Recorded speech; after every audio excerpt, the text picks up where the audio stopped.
an unusual time, but circumstances being what they are, I know you guys are going to be in for a treat. And pardon the glitch with the intro in the beginning. For some reason, it was playing fine on one platform, but not on the other. So I'm glad it came together. And with that, I'm going to turn it over to my incredible, amazing, insightful guest who I know you all are going to enjoy. I give you Jennifer Purcell. Thank you for introducing me, Michael. So we're going to be talking about the unknown, and I guess as an introduction for myself, I also host a podcast called Living with Invisible Learning Challenges, and for me, I started that podcast almost 6 years ago, and it was I kind of got into it because I was listening to another podcast. Forget the title of it, but it was about domestic abuse and sexual abuse and topics like that. And just listening to that made me think, oh, maybe I could create a podcast about my personal experiences with learning disabilities, or learning challenges, as I call them. And I wanted to share more about the learning difference I have, but also about the other ones that other people have, and to try to educate or raise more awareness about them. That's amazing, and thank you for doing that, because I feel like it's the one thing that people don't pay attention to, or don't really even, like, if it's right in front of them, just write it off and will assume something. And so thank you for bringing awareness to that. And one of the things that is interesting is, we talk about terms like, you mentioned neurodivergent in your bio, and we hear it a lot, but in your perspective, what is neurodivergence? Yeah, so that's a good question. So for me, I didn't know about that term until I started doing my podcast and doing more research for topics and episodes. So I was used to hearing learning disability or learning difference. And when I was reading about neurodivergent, basically my understanding of it is it's an individual who has a learning disability, or maybe more than one, because you can have more than one, and is going through life with that learning disability, or with their learning differences. And for me, what I've kind of noticed is that the neurodivergence piece, I think, is how neurodivergents interact with neurotypicals, and how they learn to interact with them, and how they, like me, probably have realized this world is more built for neurotypicals than neurodivergence, which is okay. I mean, that's probably because there were more neurotypicals to begin with than neurodivergents. And maybe some of those neurotypicals realized they were neurodivergent. Do you think, and looking at the world the way it is, how some people are out there going, oh, it's the age of the neurodivergence. It's, we're the this or we're that. And do you see that as helpful in raising awareness to it? Or do you think that, in your opinion, is actually creating more separation and people misunderstanding what is really going on?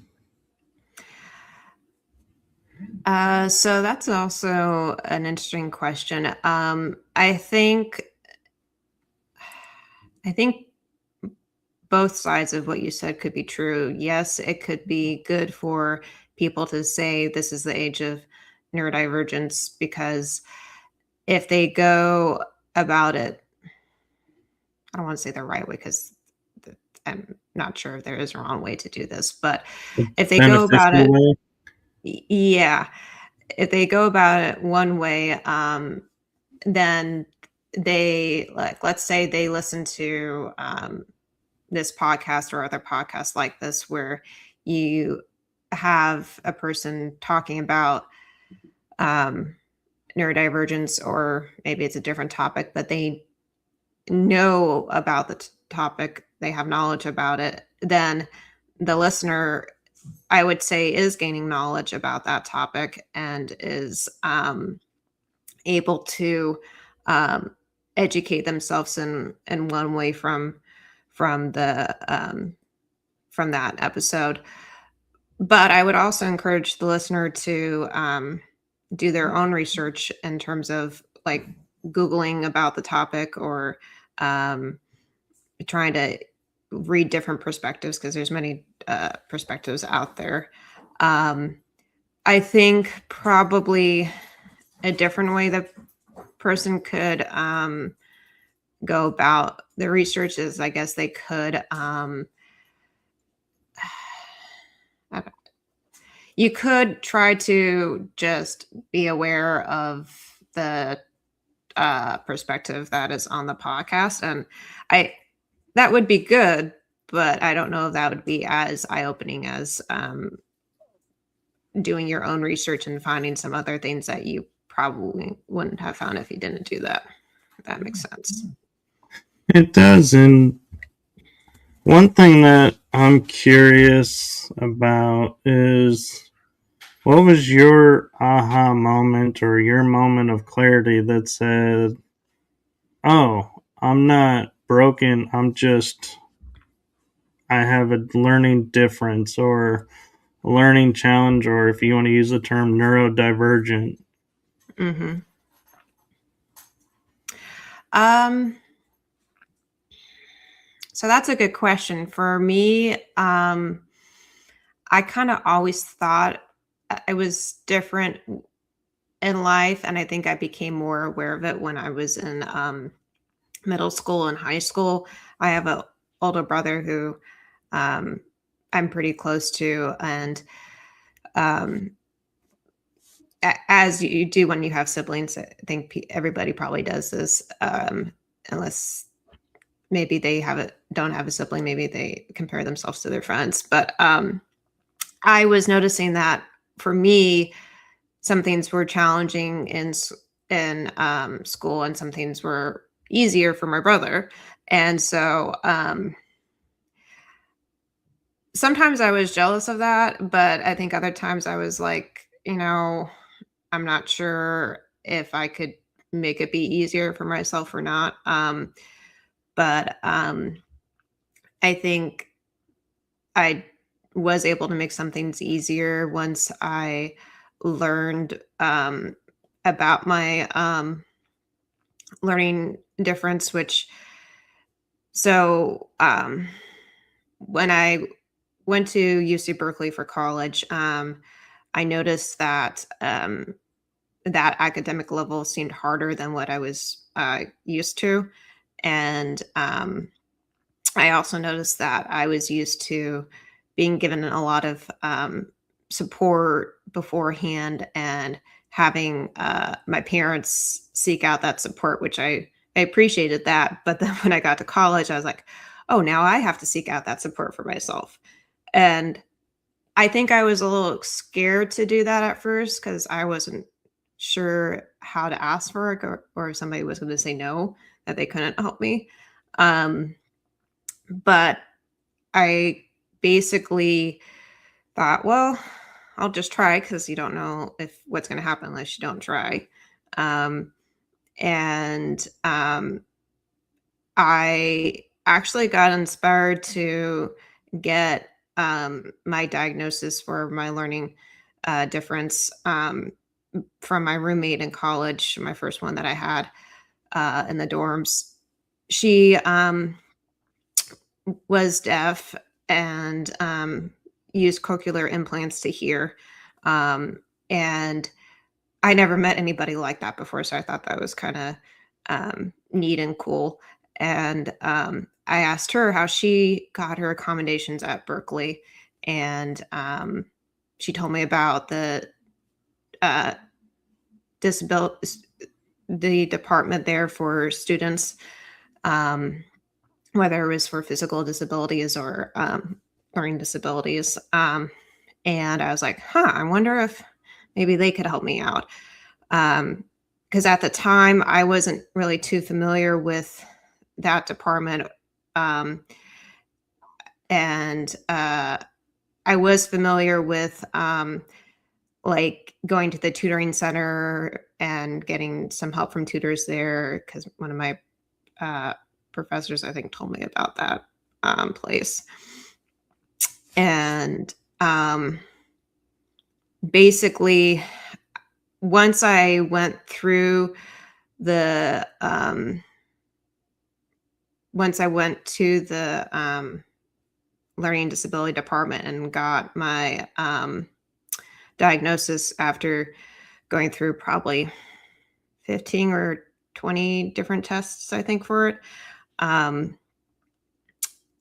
I would say that would be when I had more of an aha moment because as they were reading through the results of the testing and describing why I had challenges in certain areas, it was like a light bulb went off. I'm like, okay, now I know why I had those challenges growing up and would look at my brother for comparison, um, or look at some of my friends and was like, well, okay, that's part of me. Let's see if I can find out more why I have those challenges and maybe make some of them um, not as challenging as they were, if that makes sense. It does, and I don't mean to pry into your life in a way, but I feel like to benefit those that are listening and maybe relate to you more, we've been talking around what your learning difference is. Do you mind sharing what it is? Yeah. In so basically, I'll try to share it from my understanding. You can also do your own research if you want to. But it is called nonverbal learning disability. That's I know that's a mouthful. And basically, what it means is that it's kind of similar to autism, and I bring that up because it it's similar in a way where there's a spectrum of challenges that I have, and so does people with autism because of the autism spectrum disorder. And I think that's actually true with all learning disabilities or learning differences because I think, like for myself, I have challenges with interpreting nonverbal communication, like body language or facial expressions or tone of voice or social cues. Those are some of the ones I can think of. And over time, I have tried to work on that area of challenge. Um, and I've gotten better at interpreting some of those things than I used to be. Um, it is still challenging for me sometimes, but uh, I do my best. And like one good example, I have a very supportive family, and I'm very blessed to have that. I know not everybody does. So for sometimes when I'm working with my parents, my mom will say she is seeing something on my face, and she's not exactly sure what it is, because usually I look pretty serious, and I think I tend to look pretty serious because I'm just used to. I think I'm used to having more of a neutral, maybe blunt facial expression, and I don't know what my face looks like until somebody mentions it. So that uh, like when she says, "What am I reading on your face, Jennifer?" I'm like, "I don't know. I don't know what my face looks like unless I look in the mirror." um and so I chuckle at that because it's like her being a neurotypical, she can read the facial expression, but I can't as easily. Um being neurodivergent. So I think she's gotten used to uh, how I usually look, but also when I'm open to talking to her about what's behind the look, then I think that helps. So that's one area of NLD is the short way of saying nonverbal learning disability. Um, there are many other areas. Some of the other areas are visual spatial. So that area is basically, um, so I have a challenge with judging distance, physical distance between myself and another object. So a lot of times when I'm walking, I may run into something because I didn't see how close I was approaching it. Um, I have that same problem when I'm driving. So I am very cautious when I drive. And uh, I also have that problem when I'm carrying a heavy object and trying to move it around. I'm sure other people have that too. Um, and some people who have NLD have such a bad um, visual perception that they cannot drive. And I know that is very limiting because I've taken a break from driving in my life, and that was challenging. Um, but I was able to get around pretty easily with my friends and my family's help. Um, and so, um, some other areas, like I was talking about before, are the academic areas. I have challenge with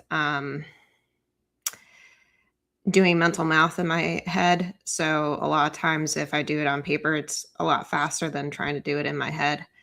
Um, I think that's probably true for other people too, even if they're neurotypical. Not my strong suit. Yeah.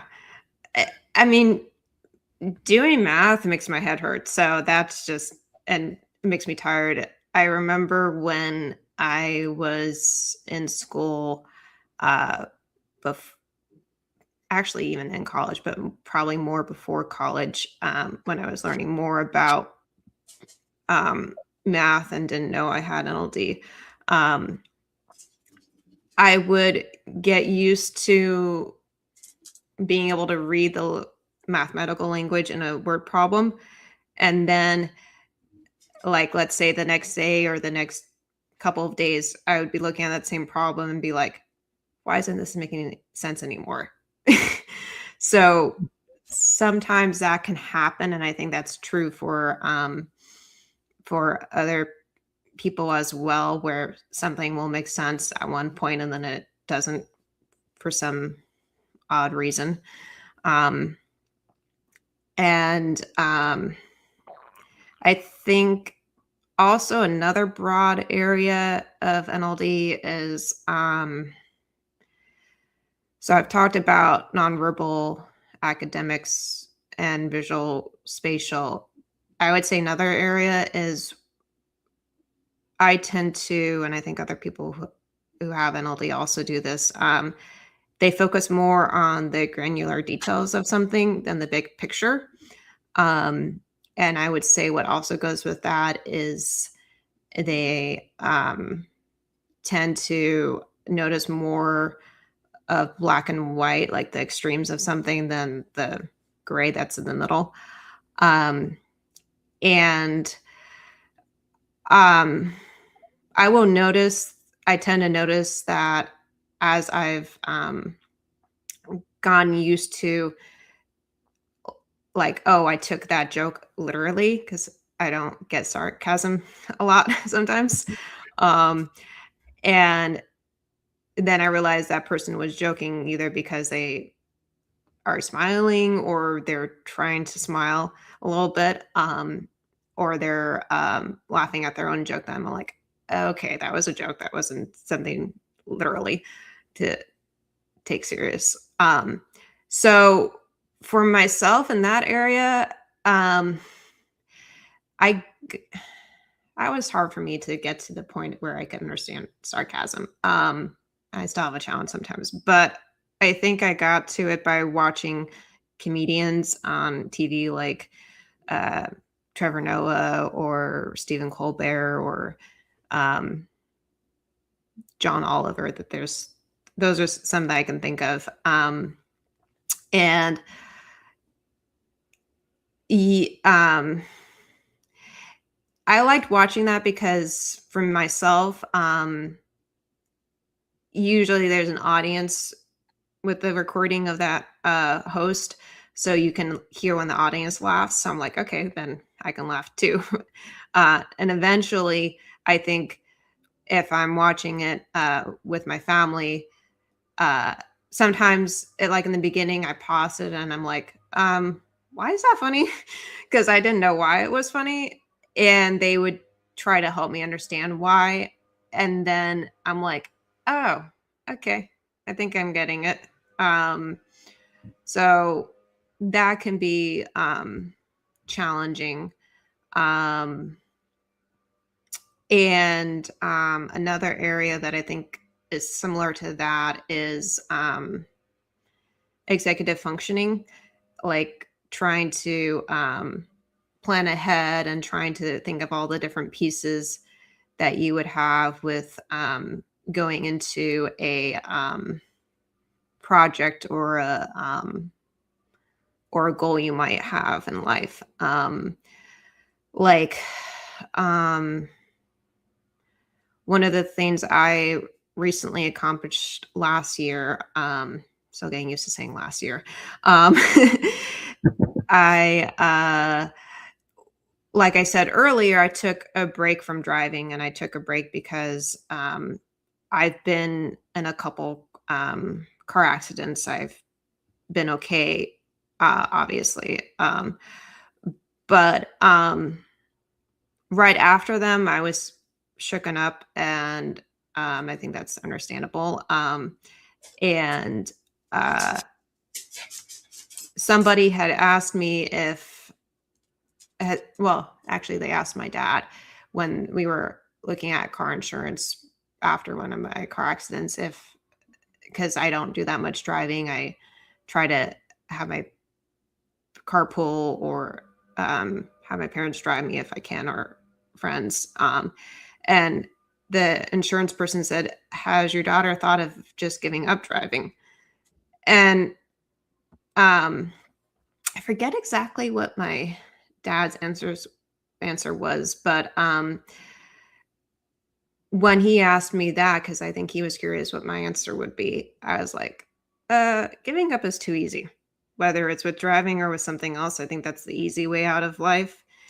And um, yes, I think it's okay if you do give up on some things, but for myself, I decided not to give up on driving because um, I guess I didn't want the easy way out of that situation, and I wanted to um, challenge myself and see if I could make it be easier like I had with other things. Um, and in some cases it has been easier than it used to be. In other cases it's not. But with having the big picture in mind, when I knew I wanted to get back to driving eventually, when I took that break in 2023, or 2023. And as I got used to being a passenger with my parents or with my friends and realizing I missed having the independence of just jumping in the car on my own and going to places and not having to plan around other people's schedule. Even though I appreciated them helping me out in the way that they did, I always wanted to be able to have my own independence and autonomy. Um, and I was like, well, okay, I can ease back into driving. And I did by learning, relearning it because I knew how to drive, with my family and with my friends in their cars, and with also um, going back through the rules of the road to make sure I would drive safely. And there's definitely many moving parts of that goal. Basically, make a long story short, I do have a car that I've had for a few months now, and I like. Sometimes I like driving, sometimes I don't. But I do like the independence that it gives me, and I think that's what I tend to focus more on than the actual um, disliking of driving. And I try to make it be more enjoyable by listening to music I like or an audiobook I'm listening to, and that makes it easier. Um, That's really cool, and I'm curious, and don't mean to interrupt, but mhm, when we're talking about driving, like cars nowadays have sensors mhm. on the 360, so it alerts you if you're getting too close to something. Does that help you in driving, or do you not use that at all? That's a good question. So I do use that feature because I used to have a car that didn't have any of that. So the car I had beforehand that I totaled. That's why one of the reasons I stopped driving, because I had to. um, uh, I had a 2005 Prius, which was pretty old for me, um, and it did not. So usually Priuses come with a GPS. We know that.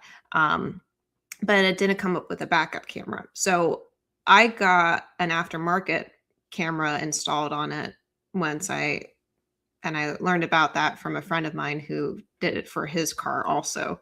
And that was very helpful for me because then I knew, okay, not only do I have my mirrors and looking behind me in my review window, um, I also have this camera that can help me see around me better. Um, and I also had a camera to see in front of you. So usually I had a split view because it went over my rearview mirror, so I could see behind me and in front of me, which was cool. Um, and it didn't like do a physical beep when I was getting close to something, but it had these lines that were at different proximities that helped me judge distances better. So that did help. Um, the car I have now is a Tesla, and they have a lot of different features in that. And I got it because of the different features, and I know they're safe cars. And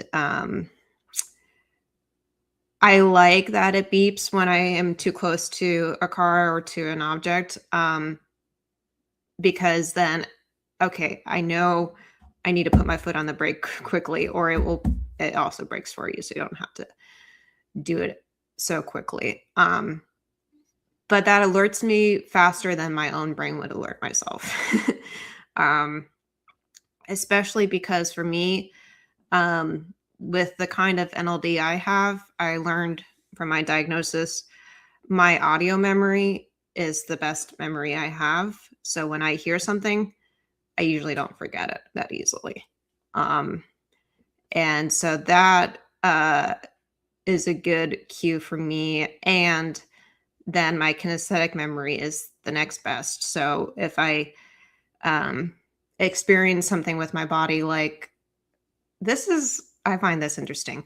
Um, when I'm driving to a new place, I usually use the Google Maps so I know how to get there. But if I go to that place again, um, and frequently, I usually only have to use the GPS like maybe 2 times, and then I know how to get there on my own.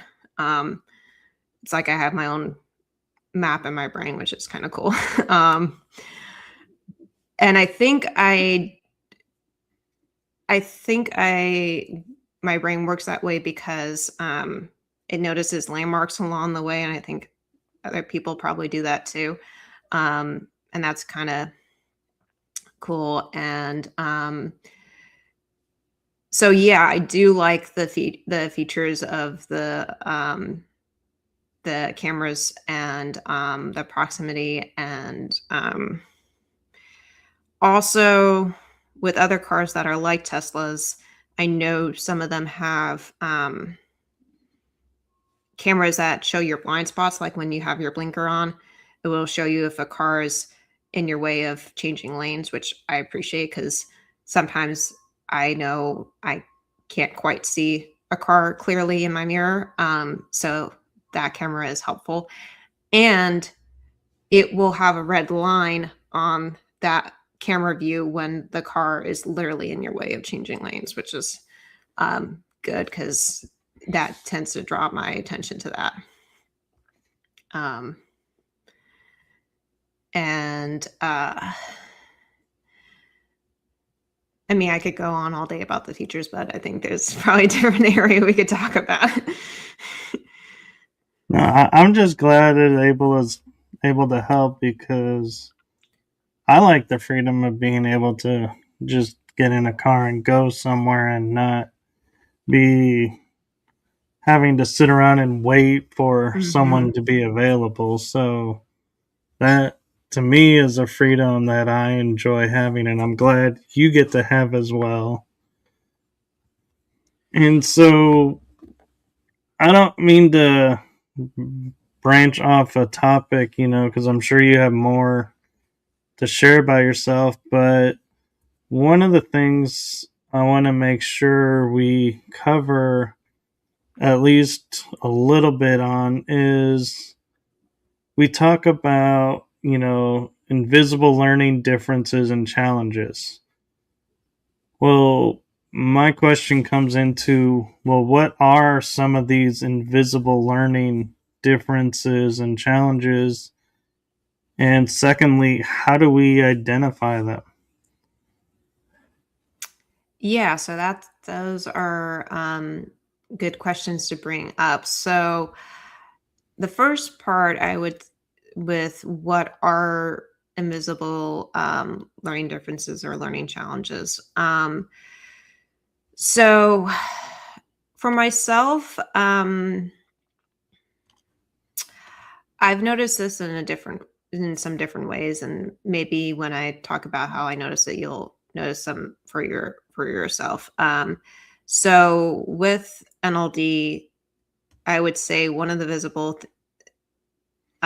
challenges, like I was talking about earlier, is reading nonverbal language or communication, um, and that actually, I have a good story to demonstrate this. So, growing up, I was in Girl Scouts, and one of the activities my troop went to was a concert for American Idol, and that was pretty cool to go to. And I forget who was singing at the show, but I liked the music and I was dancing to it with one of my friends. And as there always are in Girl Scouts and other groups, we had a lot of cliques. And I knew about that. And I was probably maybe 10 or 12 at the time, maybe a little bit younger. Um, and when I was dancing and having fun, I noticed my friend stopped dancing and I was like, huh, I wonder why she's stopping. And I looked behind me and I noticed one of the groups of girls or the cliques was pointing at us and laughing and making fun of us. And I'm like, hmm, well, I could stop dancing too, like my friend did, or I could just keep dancing and having fun and ignore them. And that's what I did. I ignored them. Good for you. Thank you. Because I was like, I don't care. I'm having fun. And I think that can be hard to do sometimes with people noticing and like in that way they were making fun of me, and I stood up for myself by just minding by continuing to dance and minding my own business. And I know that I think some people, I think it can be challenging to do that because if you have done that before, maybe you've gone bullied in school or in other places. And I know that that's a challenge that people live with. And I think that can draw attention to the invisible part of learning differences because like one of the ways I would say something that's invisible could become visible is so I wear these glasses and they are for migraines and they help filter out light that would cause migraines. So to a certain degree, I think it's to 80% for these. And so for myself, I think unless I tell somebody what these glasses are, they're not going to really know what they are unless they've maybe seen them before. And so they see the glasses, but they don't know what they're for. So that part is invisible. But if they ask me, or maybe if they research on their own, then they'll discover what they're for. So I would say I've noticed that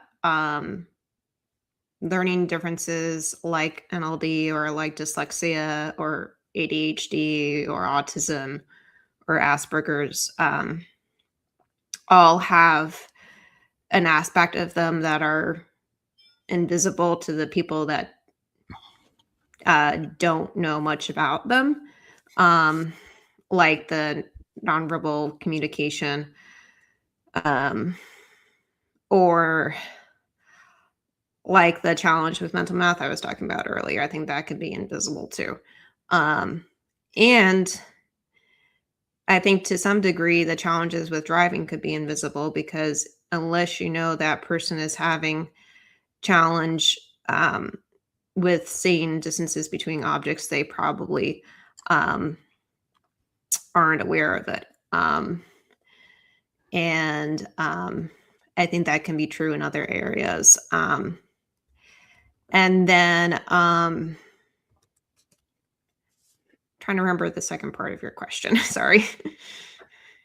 I think it was how we can identify. Okay.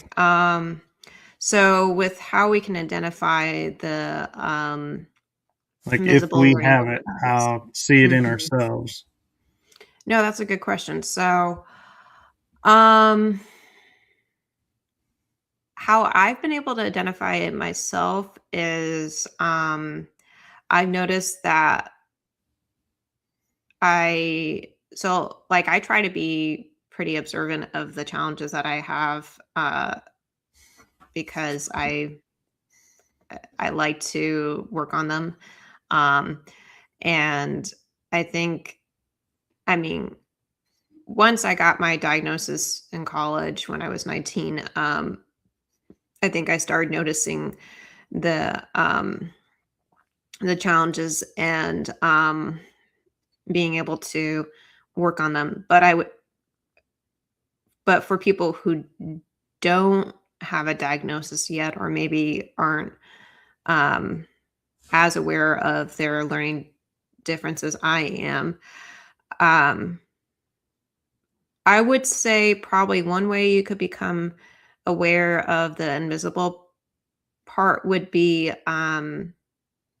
maybe trying to observe other people and like how they might respond to you in a certain situation. Like, I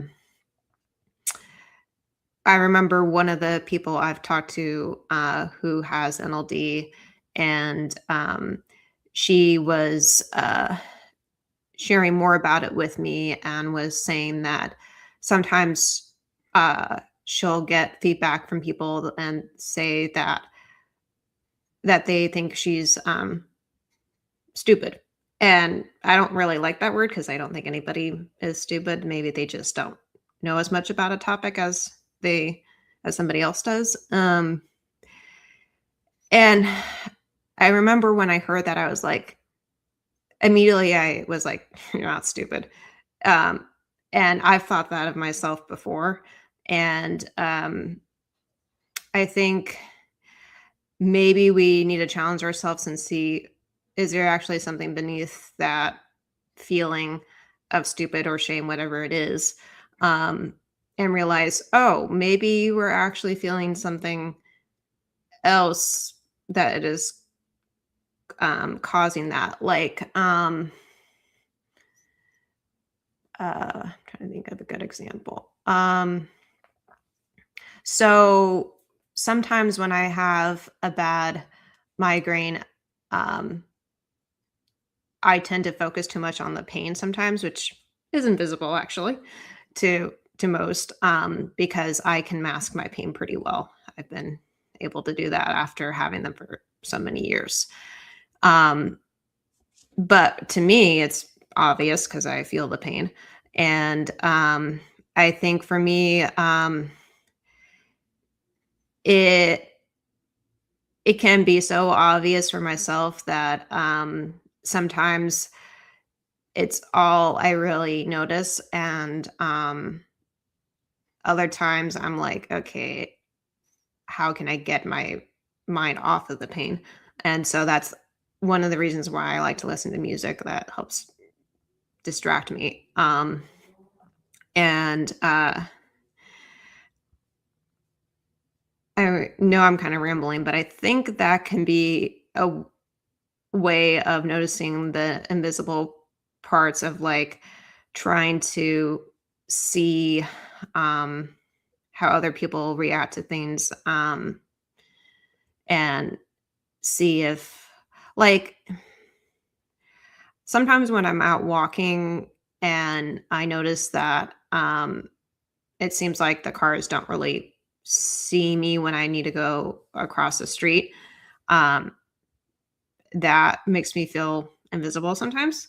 So, what I try to do is I will try to wear very bright colors that make me more noticeable, and that usually helps. And I also wait and see if the car actually stops and looks at me rather than just other cars. Um, and if they don't, then I'm like, okay, I'll let them go first and go afterwards because that's safer. Or we go behind them. Sometimes that works if there's no car behind them. Yeah, you're not rambling. Don't worry. You're and and transparency. When we were talking, about the facial cues and everything, when we were backstage before we went live, we were talking and she finally smiled and I was like, "Oh good, you're starting to relax." And she was like, "Oh no, I'm relaxed." And so yeah, it was interesting to see firsthand, like she was describing with her mother, that Mhm. even that happened with me. And so it's interesting how, do your friends point that out as well and be, and ask around it, or are they more, okay, that's just Jennifer being Jennifer, and we won't bring attention to it? Um, that's a good question. So um I think in the beginning some of my friends um might have asked about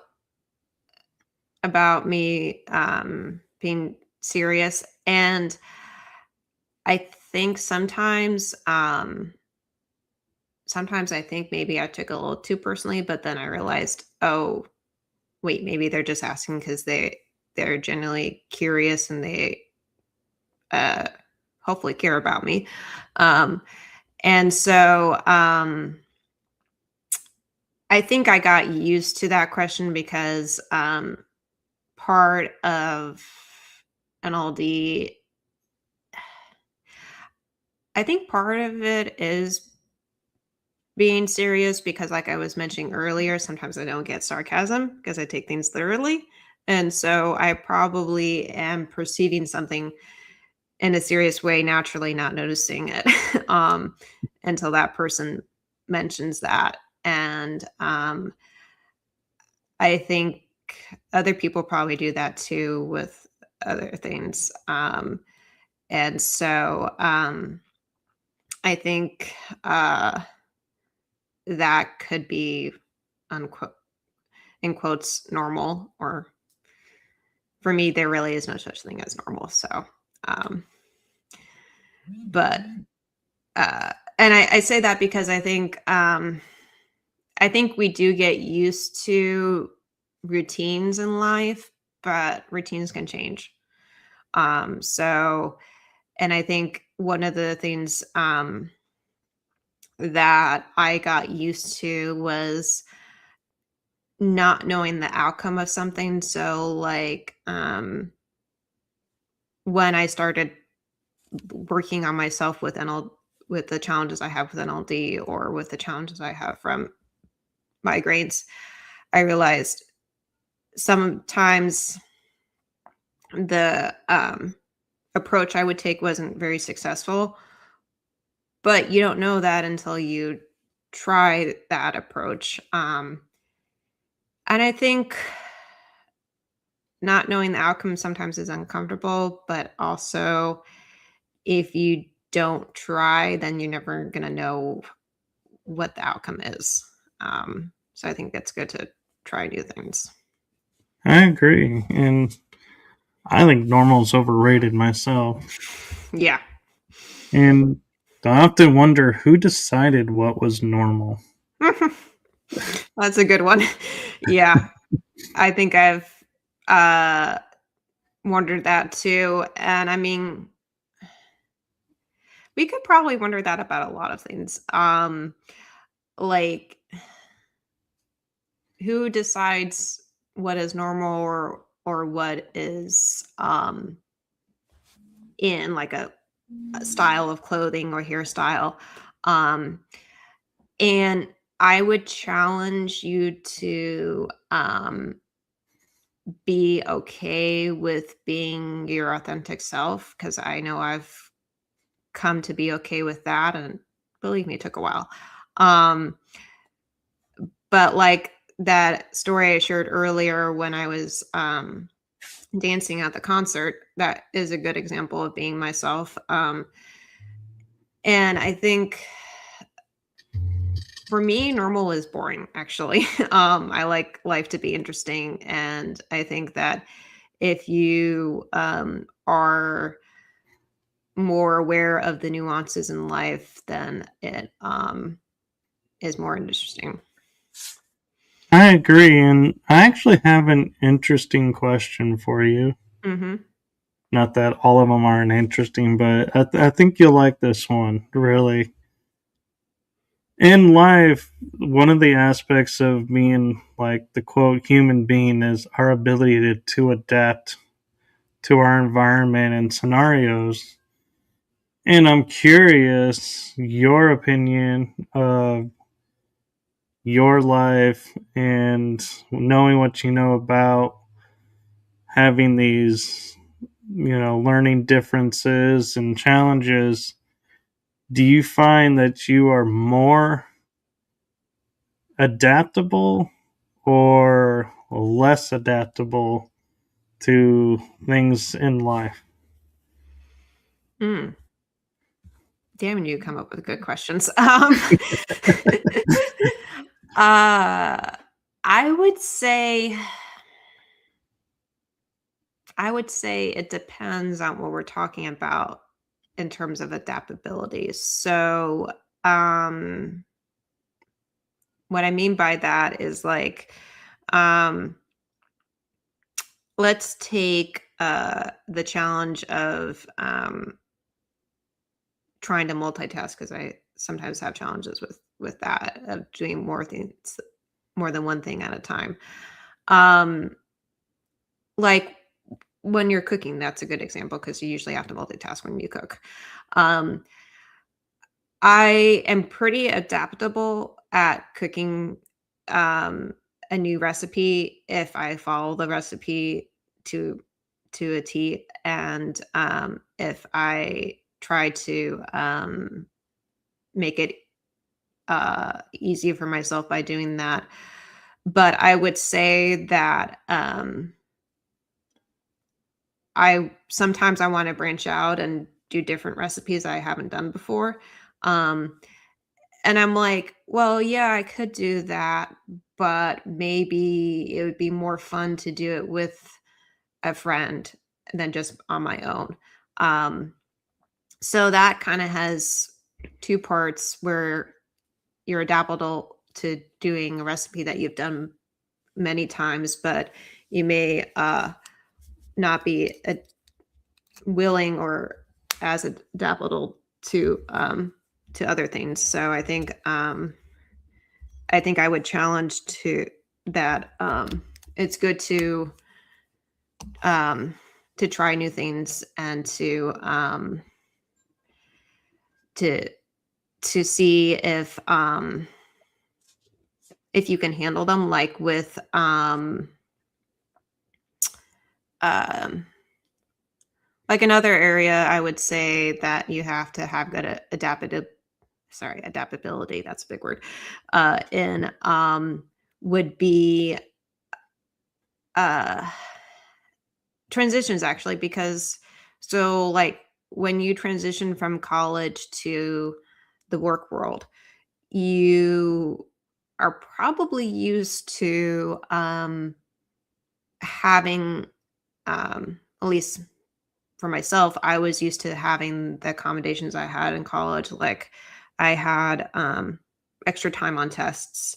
I had a program that converted my textbooks to audio so I could remember the material better. And I also had a program that helped me take notes.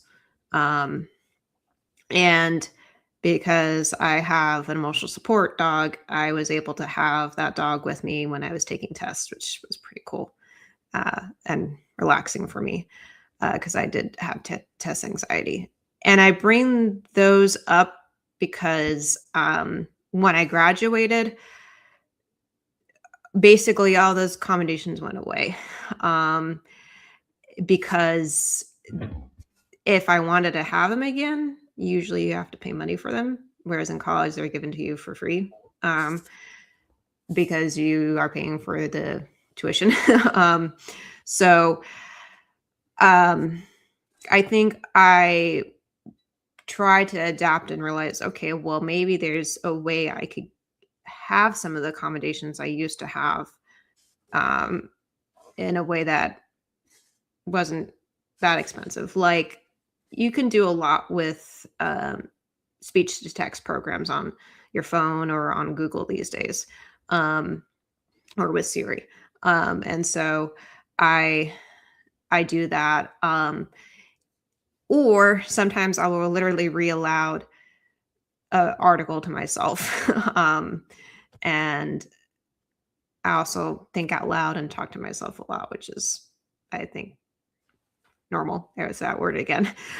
um, and I also I have 2 dogs, and I love to talk to them, and I pretend that they talk back to me, and I have different voices for them too. So that kinda makes me laugh sometimes because, um, I try to not take life too seriously, and by doing their voices, that will help me. Um, and so I think we can become adaptable to certain things. And also, I would say resilient works with that because when things are challenging and they don't always go the way you expect them to, I think noticing the ups and downs in life, like you would on a roller coaster, um, is good because unless you remind yourself of the progress you've made, you're going to stay stuck in that down. Because I know that has happened to me. So what accents do you give your dogs? Oh, that's a good question. I don't know if I would call them accents per se, but they are different voices. So yeah, I guess that is an accent.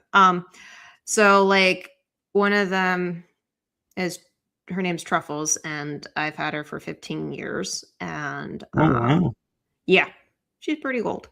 But she she's my angel. And she I remember sometimes when I was walking on campus with her because I had her last year and a half at the school with me. Um, and people would say, cute dog. And I'm like, thank you. um, and uh,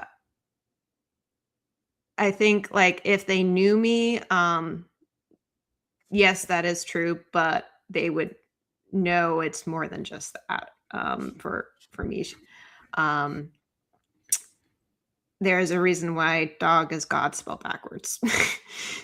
Yeah, I agree. So, uh, like when I am trying to cheer myself up or bring some lightheartedly into a conversation, I will do Truffle's voice or I'll do Snickers' voice. That's my other dog. Um, and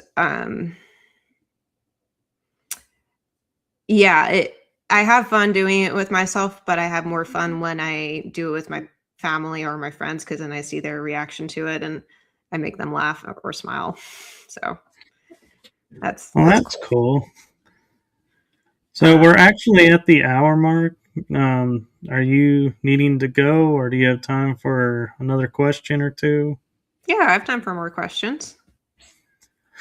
This is fun. So yeah. So one question I have for you is, and you can make it as personal as you want or general as you want, though, is going through life. What are relationships like in Mm, your world? Because we know what they're like for us and hard to navigate. I can't begin to imagine what it's like to navigate in your world. mhm. So, that is definitely one I've reflected on a lot lately because some of the relationships I had um, last year and had for a while ended. And sometimes I wonder if they ended because of something I did or because of how. the other person perceived an action of mine. Um, and sometimes I think so, like, one of my friends, I was kept in touch with on and off from Girl Scouts, and she was a really good friend. Um, but she had her own challenges in life, as we always do. And I think at one point in time, I took some of the challenges she had a little too personally, because I thought, oh, maybe because she's um, interacting with some of the same people I do, maybe that's part of the reason why she has those challenges. Um, and I think sometimes maybe other people do this too. I tend to dwell on why a relationship ends or why somebody um, decides to not be friends with you anymore, but that's not usually helpful. Um, and I say that because, um, yeah, you can try to figure that out, but I think if you do that too much, you hinder yourself from creating new relationships because you probably are afraid of that happening again. Um, and I think it is good to see if you can learn some things from a relationship ending, but I don't think you should try to learn um, too much in terms of the negative side, because sometimes that can be hard to get out of. So, like growing up, I didn't go to a traditional, public school. I was homeschooled actually. So I went to an online charter school, and so literally my relationships were with the people that I was, uh, interacting with, like my family and my, friends from where my parents worked, and, from, Girl Scouts and other groups like that, with activities like, sports.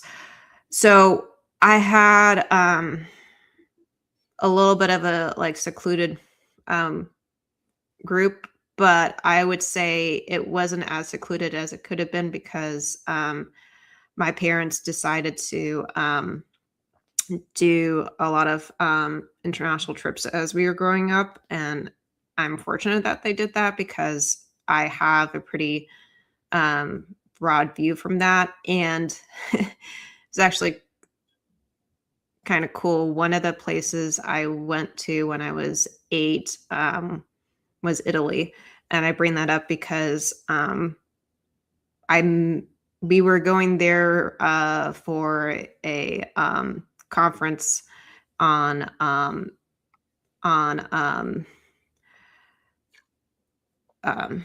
non-resistance. That's what it was on, and the Dalai Lama was there, and it was pretty cool to meet him.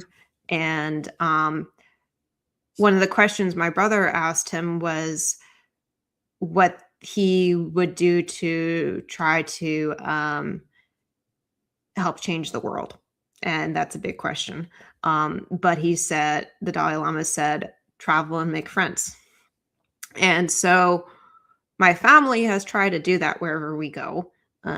Sometimes that's challenging in other areas than um, than some. But one of the ways we did that was like if somebody helped us when we were trying to drive to our hotel, and maybe we got lost. There were a lot of times where we would stop and we would ask somebody directions for to the hotel, or to wherever we were driving. And if we saw that person again, or if we weren't sure we were going to, rather than just saying thank you, we would try to um, like sometimes give them money, which they usually didn't accept. But we were like, okay, well, let's try to remember where we saw that person and maybe we'll see them again along our trip. and sometimes we did, so we would bring them back, like some flowers or some food or something like that as a thank you. And that was one way we made friends. Another way we had um, these Velcro mitts you could wear on your hand, and it had a ball that was Velcro and it would stick to it. Um, and we would play with those in parks that we would go to. And we always had an extra set with us that we could use to see if maybe some kids wanted to play with us. And in doing that with them, they had a lot of fun. They were like, okay, so we would try to say you can keep them, and then they can spread the fun around. So that was also kind of cool. Um, so um, I would say I've had positive and negative experiences with relationships in life. Like one of the things I really don't like, and I think probably others have had this experience, is when somebody ghosts me. Um, and like when they stop communicating with me, whether it's through text or email or whatever, um, or sometimes it's physical ghosting. Um, I often wonder why they do that and if they maybe do it not just because of something that went on in our interactions, or maybe because of something they were going through in their life. And so I've gotten used to being left behind or left hanging from ghosting, and like, okay, then I'm not going to I try not to do that to other people, um, because I know what that feels like, and it's not usually a good feeling. I'm glad I'm not the only one that gets ghosted. Nope. But I agree. It's when I get ghosted, it's like my first thought is like, what did I say? What did I not say? What Mhm. did I do? What did I not do? And then, like, a couple days later, I'll be like, it's your loss and move on. It's like, Right. but yeah, it's up front, it's like you can't help but internalize and go, what did I do? And Mhm. chances are, most likely, 99%, you didn't do anything wrong. Right. But that's where our minds go. And it's interesting how we're talking about the differences between us, and yet you and I, being different spectrums, having the same experience. So it's like, oh, so there is common ground, we can Mhm. say. Yeah, and I'm glad you brought up the common ground and the differences because I think that's one thing that is challenging when somebody is trying to get a diagnosis for a learning difference, or for even a medical condition they could have, like migraines. Because I have found there are so many similarities between learning differences and medical conditions that it's like it's hard to diagnose them because of the similarities. Um, but I would encourage that person who is trying to get the diagnosis, whether it's for a learning difference or for a medical condition, to not let the similarities stop them, because I know when I found out that I have an LD and was born with it actually, and when I also discovered the migraines,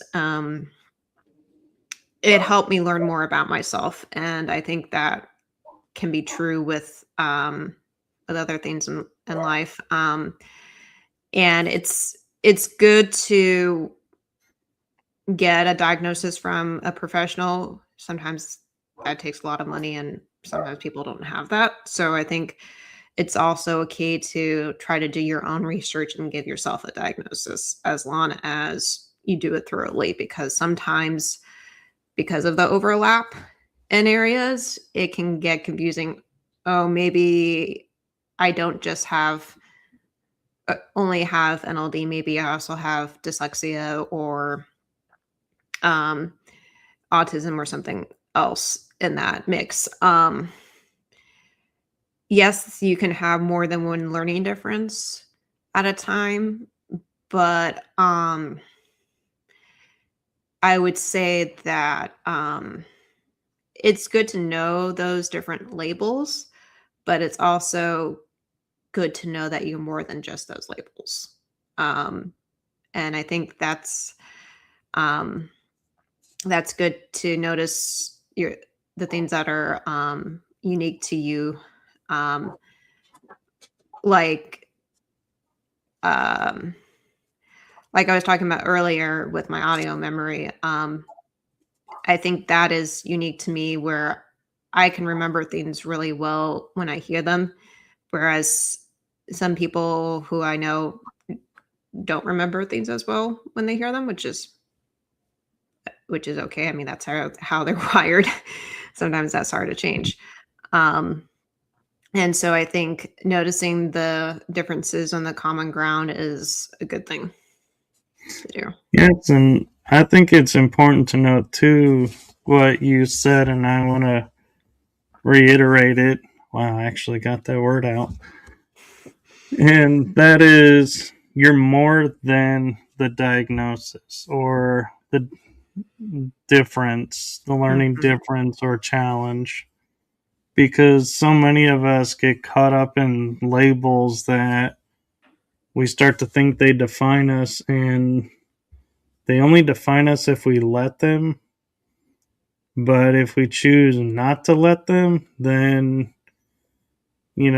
we can rise above. And so thank you for sharing that, because I think a lot of people, have that fear of going and getting checked and going, oh my God, I'm going to be now labeled dyslexic, or I'm going to be labeled with this or with that, and my Mhm. life's going to be different.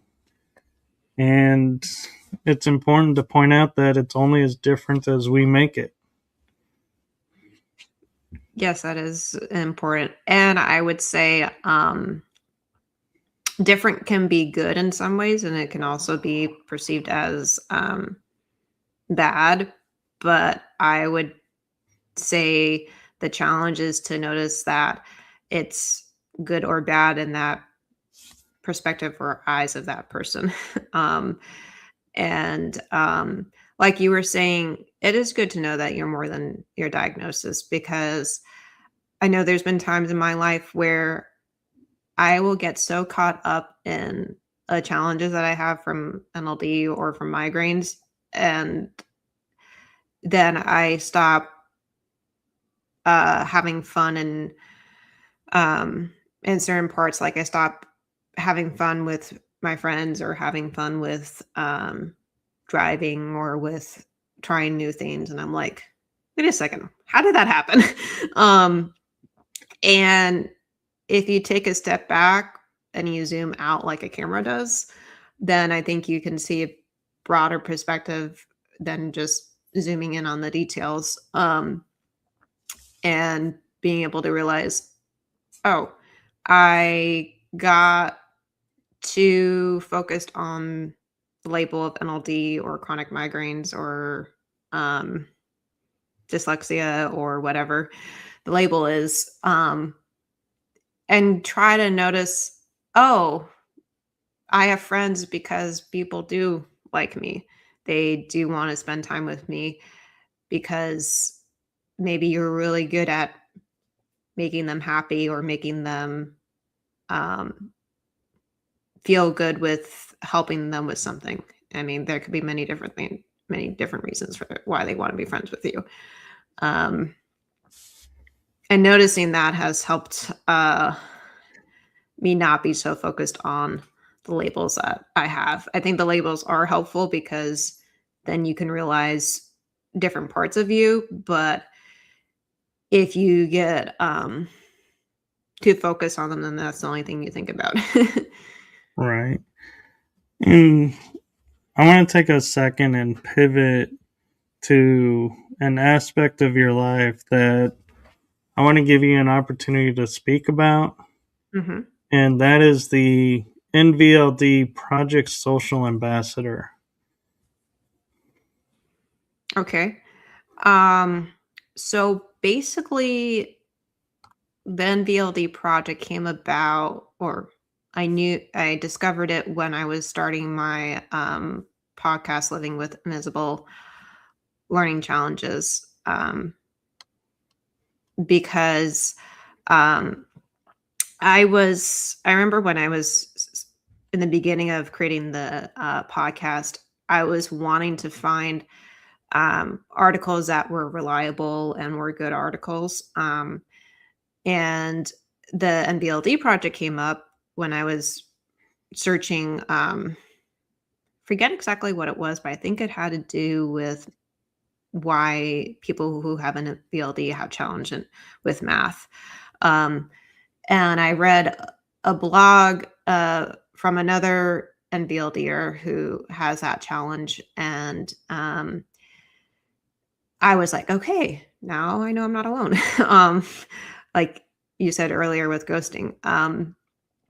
And I was, as I got into reading the articles more and sharing my thoughts from the articles on the podcast, I was like, I want to become more involved in the BLD project. And I wondered how I could. Um, it's based in New York and I'm in California, so I couldn't probably help physically because that's a big distance between those two states. But I was like, well, there's blogs. I could write a blog. So that was one way I started sharing my stories than just on the podcast. I would write blogs about my experiences. And then I saw uh, attached to some of the blogs at the bottom, people will do a bio about themselves and they'll say NBLD Project Social Ambassador. And I'm like, what's that? So they have a page on their website about what that is, and basically, it is a person who helps spread awareness about NBLD or about other um, learning differences, and they do that by writing blogs and by being on podcasts or being interviewed by people from the NVLD project, different topics. And I like I like doing it because there's not too much commitment to it. You can write a blog every quarter of the year, and it could be one that you type, or it could be a video of you talking, which sometimes is easier for people. And I remember um,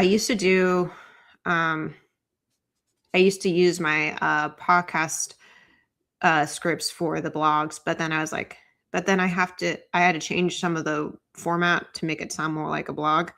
Because I would read it aloud, and I'm like, well, wait a second, you could do video blogs or vlogs, and I started doing that more, and that was easier. Um, so that's part of what I do as an NBLD Project Social Ambassador. And I also try to make sure that the uh, other Project Social Ambassadors get noticed. So I've had some of them on my podcast, which is kind of cool. Um, and being able to learn more about that person uh, helps me learn how their life is different from mine. Um, so yeah, that's one of the organizations I use to help me learn more about topics for my podcast. Well, thank you for sharing this with us. And where can people find your vlogs or blogs and more information if they have any questions for you. Yeah, so you can find the podcast by you can Google Living with Invisible Learning Challenge. And it should come up that way. Or if you Google living with NLD, it should come up that way because I use that phrase a lot on the podcast. And for the blogs, they should be linked to the NVLD Project website. So if you Google it, NVLD Project, they should come up on the website. And you can also find the podcast on all the podcast platforms like Spotify and Apple and Google. And if you want to, you can email me. I have my email usually on the on those platforms or on my website for the podcast. So usually I respond to those. Very cool, and thank you. And again, I cannot thank you enough for coming on and sharing all this with us, with me. I have learned a lot and more aware of more things now. So thank you for that. You're welcome. Thank you for inviting me to be on your podcast. You're welcome. And I would like to leave you with one comment, and that is from my heart and the heart of my shows to you. Thank you for what you're doing for humanity, and it is seen. Thank you. And do you have anything coming up that you want to promote or anything exciting before we go? That's a good question. So, one of the ways I try to promote the podcast is I have this is a these two ways are relatively new. I have an Etsy shop that I have some knitted items that I make, like beanies or scarves on there, and they're all different, and it's called Woven Differently, and I named it that because I try to say, okay, nothing in life is perfect, and that's okay. So each of these items are gonna look different, and I think that's a good thing. And so that's one thing that I'm trying to promote. And then the other thing would be I created a new website. It used to be Living with NLD, but I now have Living with Multiple Learning Differences because I wanted to try to be more inclusive of the different learning challenges that people can have. And I realized that through one of the interviews I did, I also have more than just NLD. So I was trying to, make people feel more inclusive with that. So I can give you the link if you want to share it later. Sure. And thank you again. And I hope you have a wonderful day and weekend. And thank you to everybody who watched and participated in the chat room. And with that, we are going to say have a great afternoon, and we will see you on the next episode. And I will say, don't forget to like and subscribe and follow, because you never know. Jennifer may be making another appearance. We'll have to see. Thank you, Michael. Thank you. Bye-bye, everyone. Bye.